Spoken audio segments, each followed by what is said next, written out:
Welcome to Creamer Media's Polity. I'm Brad Doubleman. I'm at the Centre for Policy Studies in Braamfontein to meet with Aubrey Machiki to speak about how South Africa can harness the spirit of the World Cup. Aubrey, there's a common consensus that the unity and drive captured during the 2010 FIFA World Cup should be carried through into normal life, but most are unsure whether this is realistic. Please explain the difference between the delivery of a sporting event and the delivery of a better life for all. Well, the delivery of an international sporting event, such as the World Cup, be it rugby or soccer, requires a concentrated effort over a short period of time, which cannot be compared to delivering public goods to a nation over an extended period to give effect to the dream of a better life for all. Another thing is that when you organize an event such as the World Cup, the concentrated effort requires short-term cooperation between different stakeholders. So we saw our government cooperating with other governments, particularly in the area of security. We saw the government cooperating with the private sector. But you also saw FIFA bringing its own infrastructure to assist our own local government, our own local organizing committee, which worked with the government to some extent. So the concentrated effort was also an effort that required cooperation between different stakeholders. Now, you may not be able to put together such a cooperative effort over an extended period of time that will be required to give effect to the dream of a better life for all. But what we need to do is to make sure that we break down what the state has to deliver into a series of events or a series of projects, and in that respect, set very clear goals and targets. What are the main challenges facing the country in a post-World Cup period? Well, you have soft and hard challenges. The hard challenges are with regard to the delivery of services in the areas of health, in the areas of education, dealing with unemployment and dealing with poverty. There is an expectation that after the World Cup, we are going to see much more political will and commitment on the part of our government and the ruling party to make sure that the political will, which was a dominant feature of the government's effort with regard to the World Cup, becomes a reality when it becomes to the delivery of public goods. But I am not holding my breath. What should change is that citizens must themselves set very clear goals and targets for the state. And it must be clear what citizens will be able to do to punish the state and to punish the ruling party, and over what period of time if the state or the ruling party fails ordinary citizens. When it comes to the soft issues, I think race relations improved, albeit slightly, during the World Cup. There was unity not only behind the World Cup, but also behind Bafana Bafana, by all races in this country. But we need to strive for a higher goal. It's not enough to create a rainbow nation of races.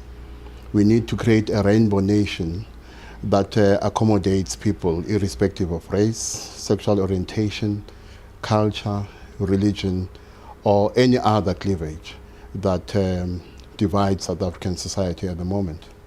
What type of commitment from government is needed if the goal of a better life for all is to be achieved? Well, commitment must start with the ruling party.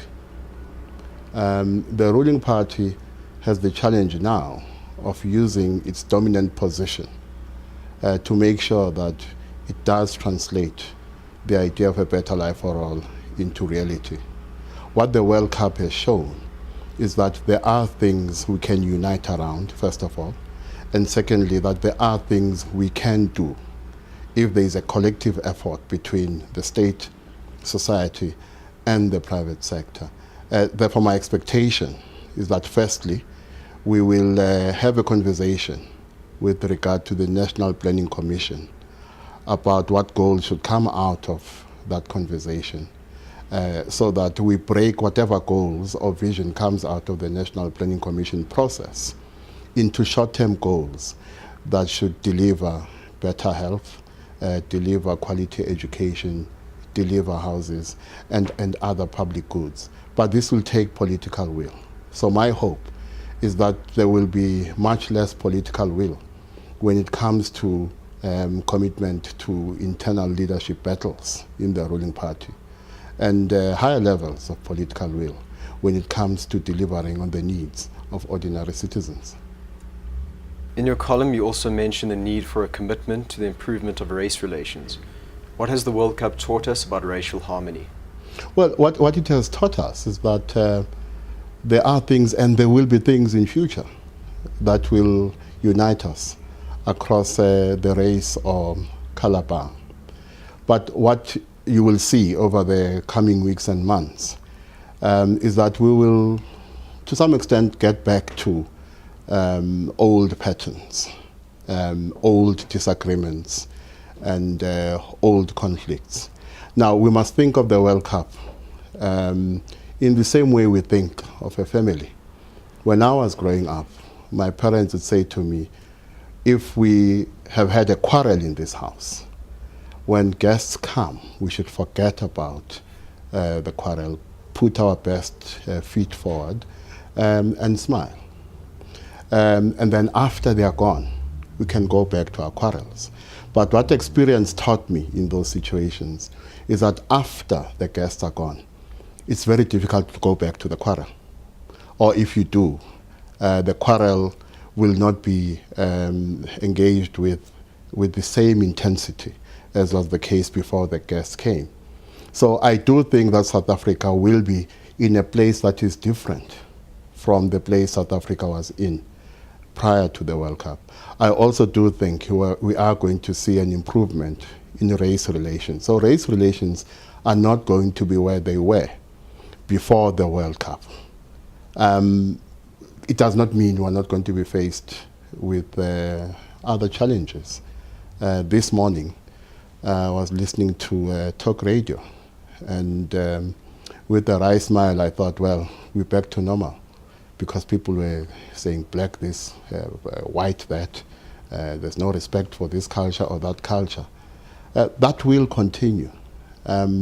What it does say is that despite what we have achieved in this spirit of unity that characterized the World Cup, we are still faced with the major challenge of ensuring that we do much more, we commit ourselves much more to creating this rainbow nation. So we are not where we were before the World Cup, but it is not a given that the World Cup on its own will deliver a non-racial society.